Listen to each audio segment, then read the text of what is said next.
Dear Mrs. Finch, as Lewis's psychiatrist, I can understand your desire for an explanation. As I see it, the trouble began in January, shortly after we convinced your son to seek treatment for substance abuse. Newly sober, I believe Lewis first noticed the monotony of his daily life.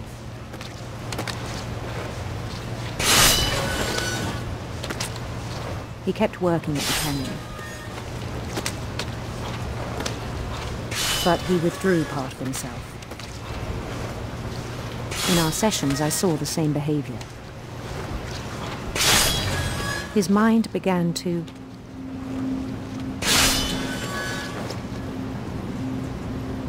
wander. I asked him to describe it.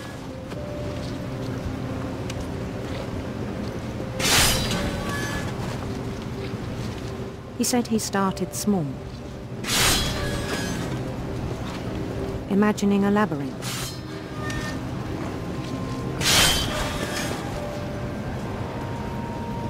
He'd feel his way about.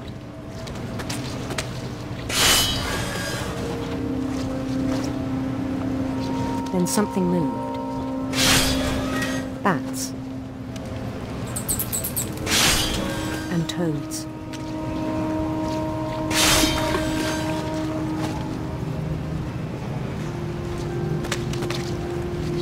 And things that have not names. He knew it was all in his head. But he took it very seriously. I had hoped he'd find himself.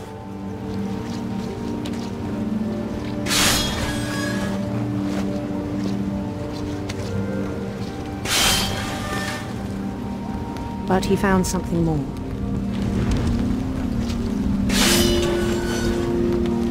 I worried about him then.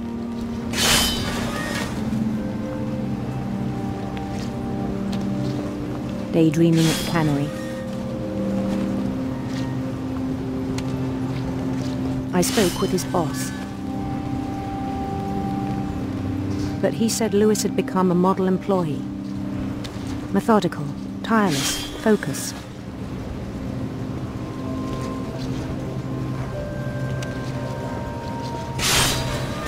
Like a whole new Lewis. So I let him go on.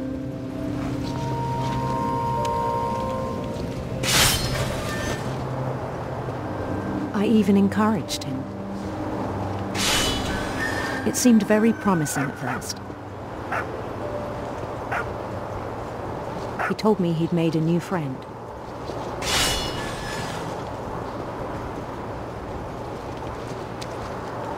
On the edge of a city he named Lewis Topia.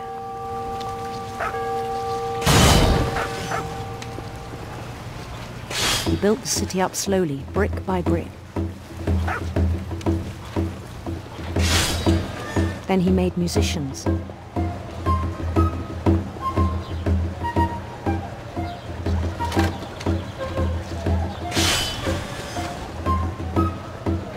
And songs for them to play.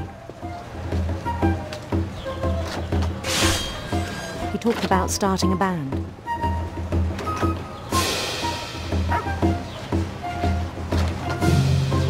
And he was always humming something. Every day his imagination grew stronger.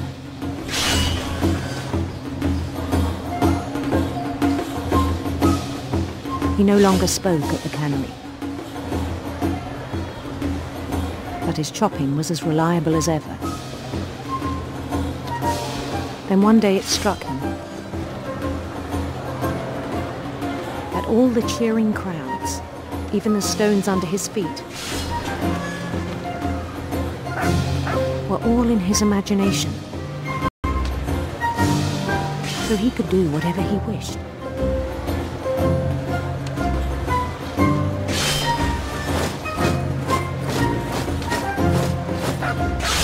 He held an election for mayor.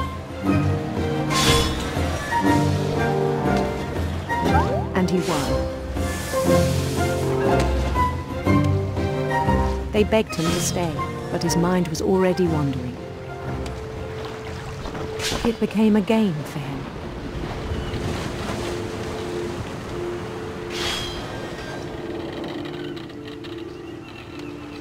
He'd conquer a city, then immediately push on.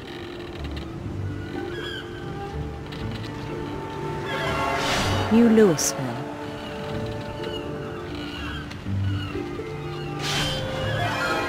St. Louis. He started drifting away from our reality.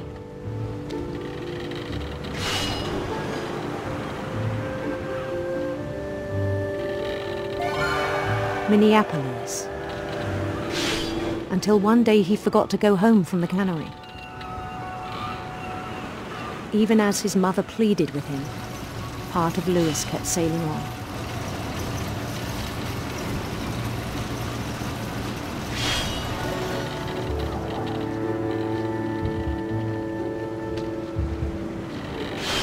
In Louisburg, he heard rumors of a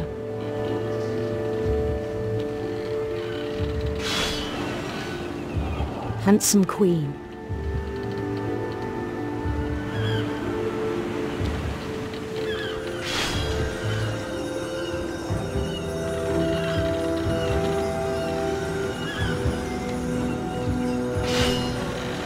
The queen was on her own quest for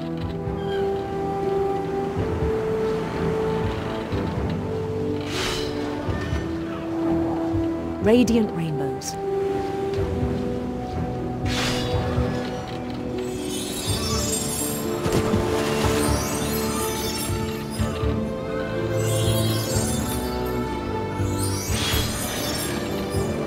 He followed the sound of her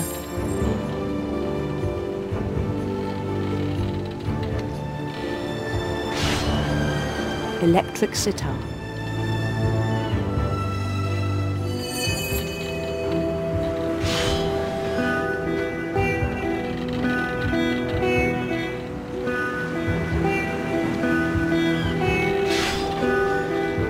His chase led him to a golden palace east of the sun and west of the moon.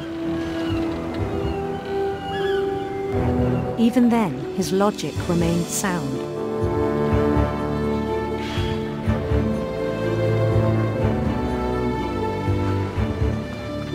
He knew the world was all in his imagination.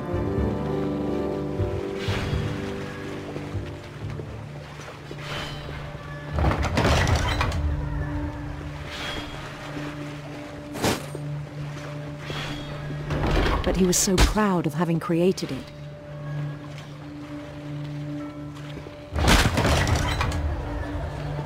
In his own eyes, he'd become something greater than a king.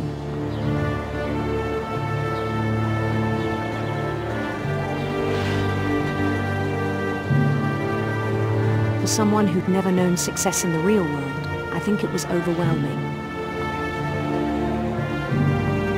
And then it struck him that the real Louis was not the one chopping salmon, but the one climbing the steps of a golden palace.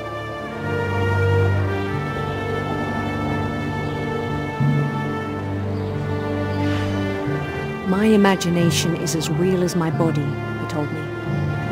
It was hard to argue with him.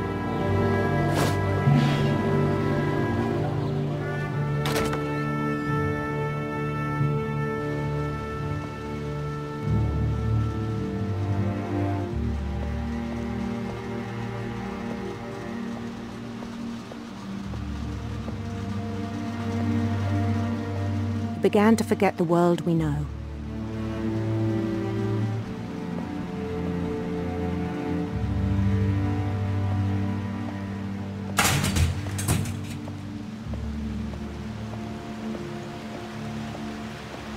I think it pained him to remember Louis, the cannery worker.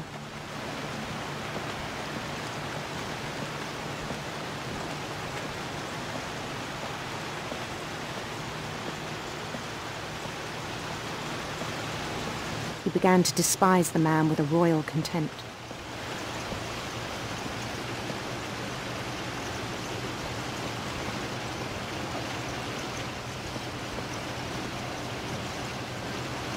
I still thought I could save him. even after he said he was being crowned king over all the lands of wonder.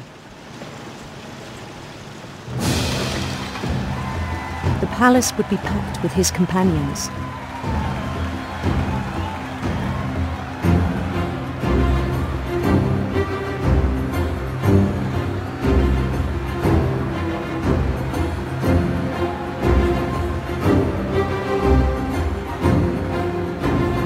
Including the wise Calico who'd insisted on advising him.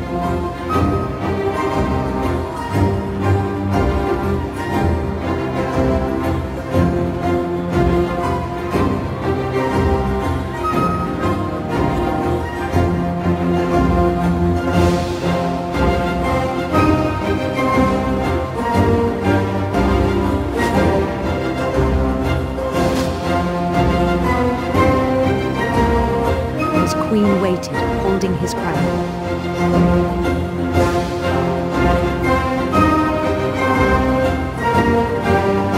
There was only one thing left to do.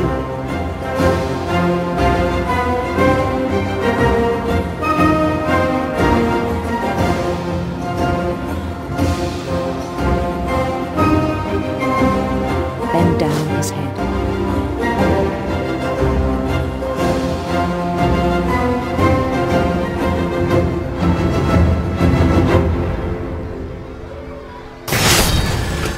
I think you know. Mrs. Finch, your son was a kind man who will be missed by all of us who knew him.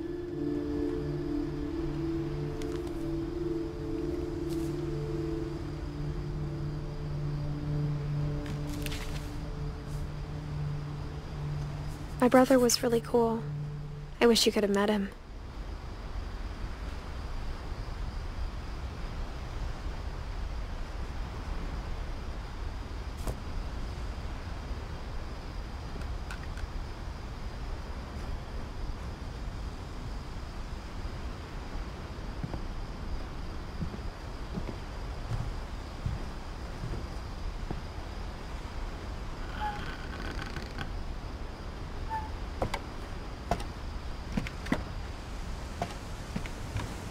On the way back from Lewis's funeral, my mom told me to start packing.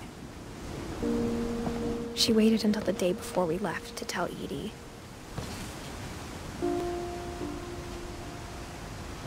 I'm not sure if she wanted to make it easier or harder.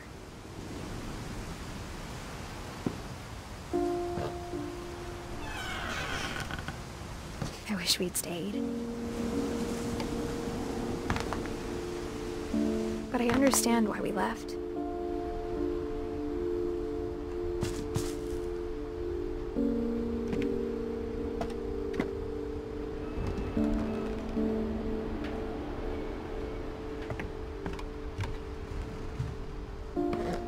My mom ended up leaving everything behind.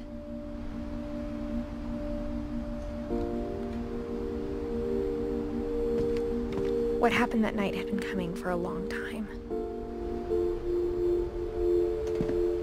Maybe it should have come sooner.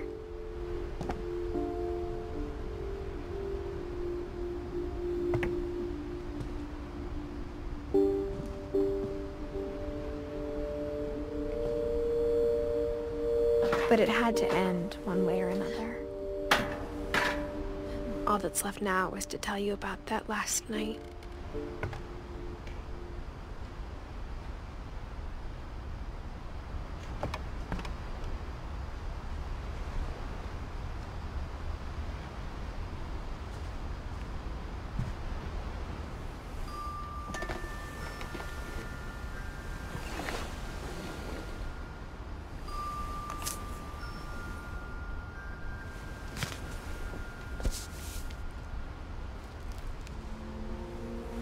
That whole last day, Edie just watched us pack and didn't say a word. Until supper, when she raised her glass and said, "To our final night together, and all our final nights apart." Grandma, you know what I said about alcohol. Some of your medications are very Edith, specific. I left a present for you in the hallway. Why don't you go open it? The grown-ups have to argue now. I'm sorry, you're right.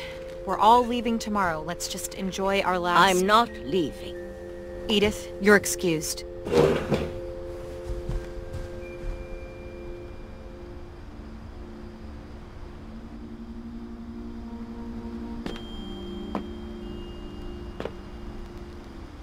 The power had been shut off that morning, but Edie always had plenty of candles. When my mom sealed the library, I don't think she knew about the other entrance. Or that Edie had a key to it.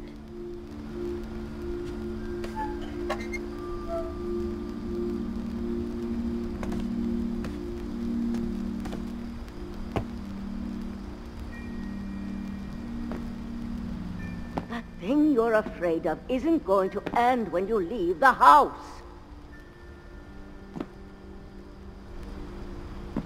Edith has a right to know these stories. My children are dead because of your stories! I think it's best if Edith and I leave tonight.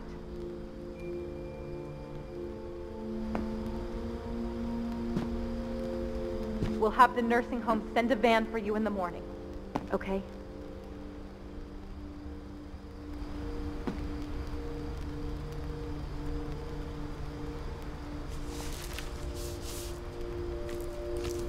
Dear Edith, there's so many stories I wish I could tell you, but there's only time for one.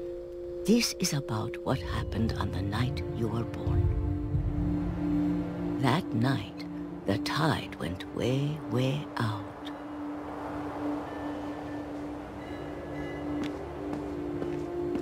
It was the first and last time I ever saw the old house aground. There'd been an earthquake out in the middle of the ocean. They called it the lowest tide in 1,000 years. God, it smelled awful. You know, I've seen that house every day of my life.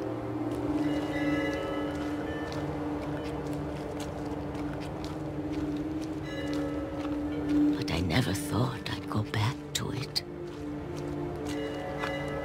When the fog rolled in, I lost my way.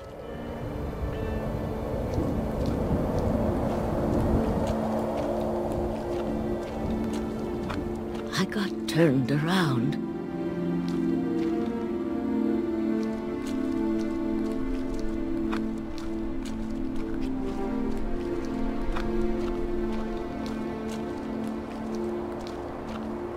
For a while, I wandered.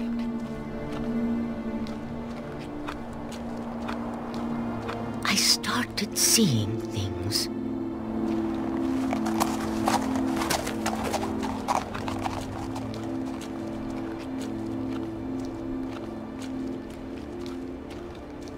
Things I'd forgotten had ever existed.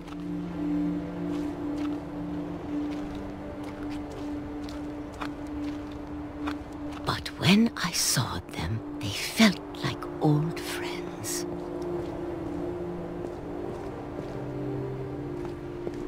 That night, a lot of things came back to me.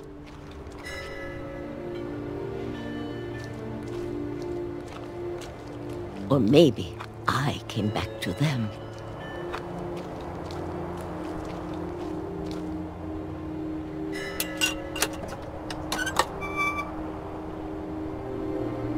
Things I can't explain, but that I need you to try and... Edith, what are you doing in here? It's mine! Edith! Mom, you're gonna rip it! Let go! I kicked and screamed, but Mom dragged me to the car.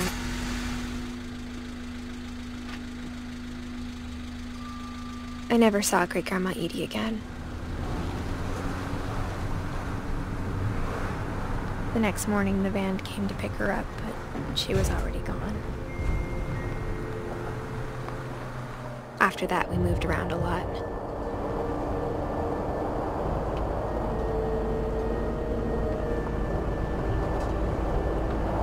We both tried to make the best of it.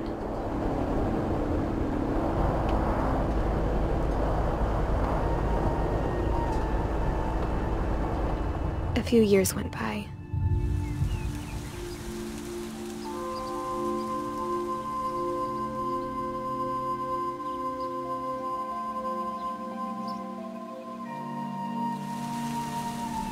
My mom didn't like to talk about it, but she started getting sick a lot. The rest happened pretty quickly.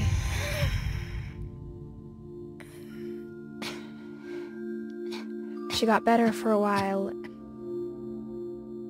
and then she didn't. And then I was alone.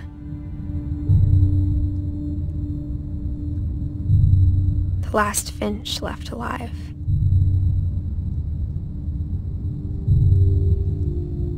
Until I found out about you. I'm still not sure what to tell you about all this. If we lived forever, maybe we'd have time to understand things. But as it is, I think the best we can do is try to open our eyes. And appreciate how strange and brief all of this is. This journal was supposed to be for you. But now I hope you'll never see it.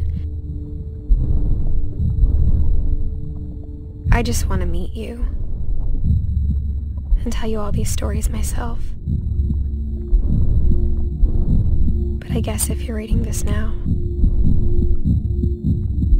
things didn't work out that way.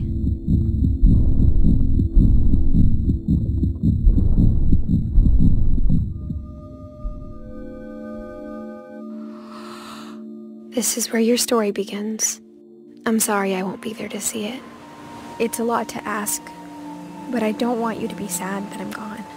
I want you to be amazed that any of us ever had a chance to be here at all. Good luck.